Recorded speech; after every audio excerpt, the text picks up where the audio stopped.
देख रहे हैं इन डार्क राजकुमार के साथ। तो चलिए पढ़ते हैं आज की कहानी की ओर। दोस्तों, ये घटना है जुनैद मालिया की, जिनके साथ सफ़र करते वक्त इस घटना ने अंजाम दिया था। उस दिन जुनैद अपनी बीवी के साथ अपने ससुराल गया हुआ था, लेकिन उसे अपने गांव लौटने के लिए एक ऐसी घटना से सामना करना पड़ा जिसके बाद जुनैद को रात में सफ़र करने मात्र से पसीने छूट जाते हैं। उस दिन जुनैद अपने ससुराल से वापस लौट रहे थे। जुनैद अपने कंजूसी के व्यवहार से गांव में काफ़ी मशहूर थे। खैर, वो गांव में किसी बस का इंतज़ार करने लगे, लेकिन वहाँ की सारी बस शायद गुजर चुकी थी।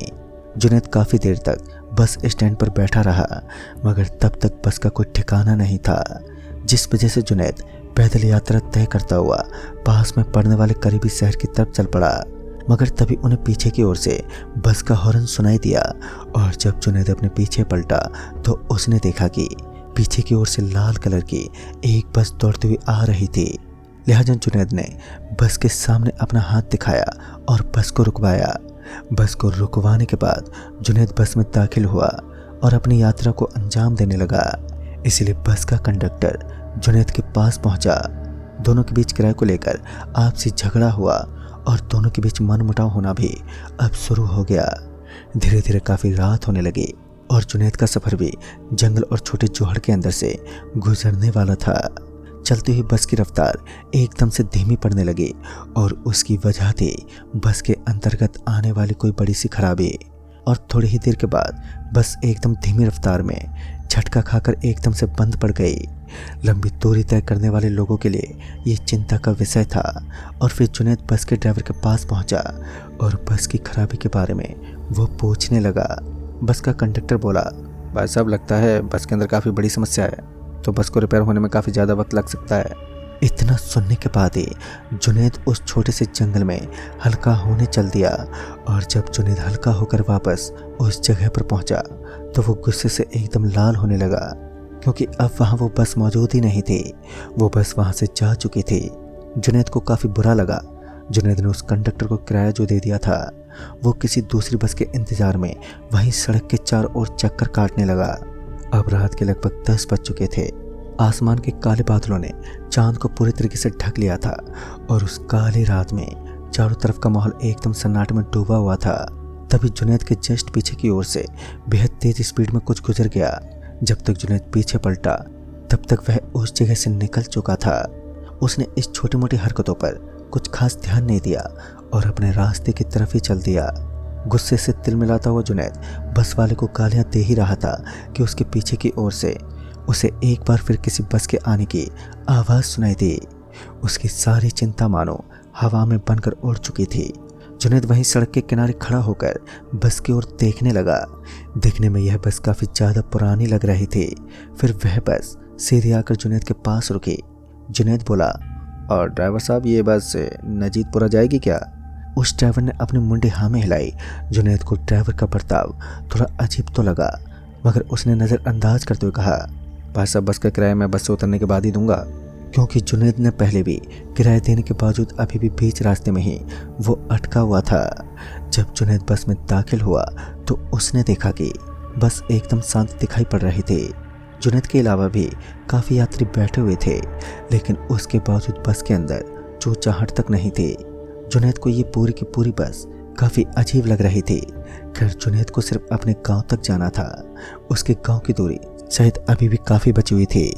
थोड़ी देर के बाद ही बस ने काफ़ी तेज़ गति की रफ्तार पकड़ना शुरू कर दिया, और इस बस की रफ्तार काफ़ी ज़्यादा बढ़ चुकी थी, और वो भी एक टूटी फूटी सड़क पर। बस इधर उधर उछलती हुई यात्रियों को मुश्किलों में डाल रही थी कि तभी जुनैद से रहा नहीं गया, और वो किसी तरह अपनी सीट से उठा और बस ड्राइवर को ज़ोर ज़ोर से डांटते बोला कि अबे पागल है क्या, खुद भी मरेगा और हमें भी मरवाएगा। लेकिन जुनैद की बातों का मानो कोई असर ही नहीं पड़ा। फिर कुछ देर के बाद बस एक पक्की सड़क पर पहुंची। तब जाकर बस की रफ्तार कम हुई। जुनैद भी जाकर अपनी सीट पर बैठ गया, और जुनैद अपने बगल वाली सीट पर बैठे हुए दूसरे यात्री से बात करने की कोशिश करने लगा, मगर जुनैद को कोई भी जवाब नहीं मिल पाया। बस के सारे यात्री एक चुप्पी साधे हुए बैठे हुए थे, मानो उन सभी को सांप सूंघ गया हो। इसी बीच जुनैद की निगाहें कुछ देर के लिए बस के बाहर गईं तो उसने देखा कि बस इस वक्त खंडर पड़ी जमीन की ओर से गुजर रही थी, जहां पर पत्थरों का ढेर सा लगा हुआ था।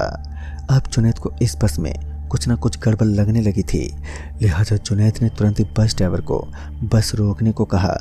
पहले तो ड्राइवर एकदम शांत रहा, लेकिन थोड़ी दूर आगे जाने के बाद वो ड्राइवर बोला, अब ये बस गांव के कब्रिस्तान से पहले नहीं रुकेगी। अब उसकी आवाज़ भारी होने लगी। फिर जुनैद पीछे पलटा तो उसने देखा कि बस में बैठे सारे यात्री अब धीरे धीरे बस के छत से एकदम उल्टे लटकने लगे और उन सभी का शरीर अब बदल चुका था, मानो वो सभी के सभी लोग कुछ देर पहले ही जमीन के अंदर से निकल कर आए हों। उस बस में बैठे सारे यात्रियों का शरीर पूरी तरह से बदल चुका था। उनका पूरा शरीर एकदम काला काला पड़ चुका था। और उसके बाद जुनैद बस के दरवाजे के पास पहुंचा, मगर उस बस के दरवाजे के पास पहले से ही एक आदमी खड़ा था जो लगातार जुनैद को घूरने लगा। सच में उस वक्त जुनैद खौफनाक मंजर में फंसा हुआ था और जुनैद अपनी पूरी ताकत लगाने के बावजूद भी उस बस से निकल पाने में सफल नहीं था। और तभी जुनैद की नज़रें बस के सामने वाले कांच पर पड़ी तो उसे उम्मीद की एक किरण नजर आई। उसने देखा कि सामने वाला कांच टूटा हुआ था और वो वहाँ से निकलने में बिल्कुल भी कामयाब हो सकता था। लिहाजा जुनैद जल्दी से भागता हुआ सामने वाले कांच की तरफ जाने लगा, लेकिन किसी ने उसका हाथ पकड़ा और अपनी तरफ खींचने की कोशिश करने लगा। और जब जुनैद अपने पीछे मुड़ा तो उसने देखा कि एक आदमी जिसके हाथ में एक छोटा सा बस्ता टंगा हुआ था, शायद वह इस बस का कंडक्टर था।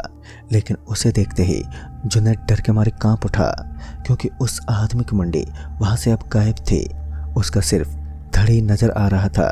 लेकिन जुनैद कहाँ हिम्मत हारने वाला था। वह अपनी पूरी ताकत लगाकर उस कांच के पास पहुंच गया और उस बस के अंदर से सामने की ओर नीचे गिर पड़ा। लेकिन जुनैद इस बात से अनजान था कि यह पूरी की पूरी बस उसके शरीर के ऊपर से गुजरने वाली है। और अब जुनैद की आंखें बंद हो चुकी थी। बस उसके शरीर के ऊपर से अब गुजर चुकी थी। लेकिन इसके बावजूद भी जुनैद का बाल भी बांका ना हो सका। थोड़ी दूर आगे जाने के बाद वह बस एकदम से रुक गई। जुनैद हड़बड़ाते उठा। इससे पहले कि जुनैद वहां से भाग पाता, उस बस के सारे यात्री एक एक करके बस से नीचे उतरने लगे और सभी लोग जुनैद की तरफ अब बढ़ने लगे थे।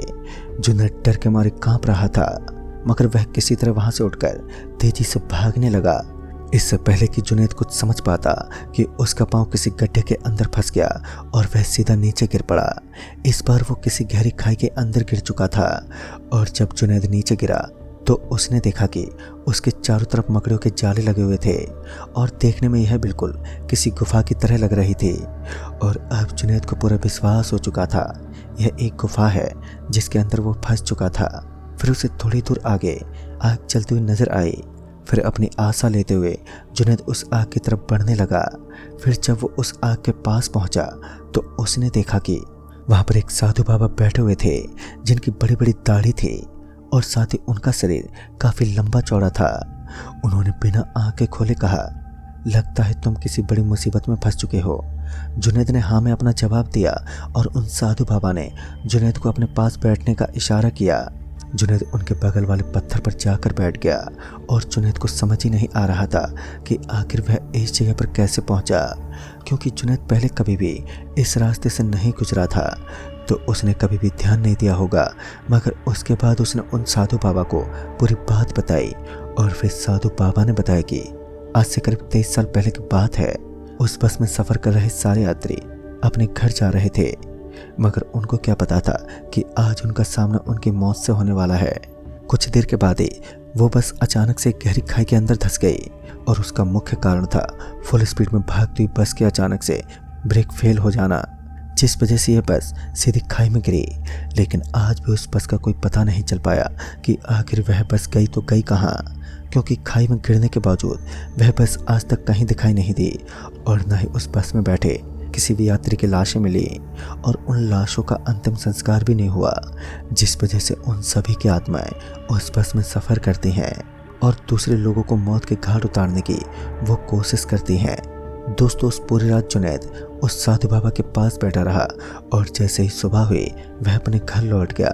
लेकिन इस घटना के बाद उसने रात में सफ़र करना हमेशा हमेशा के लिए बंद कर दिया और साथ ही अपनी कंजूसाई को भी उसने कंट्रोल में रखा।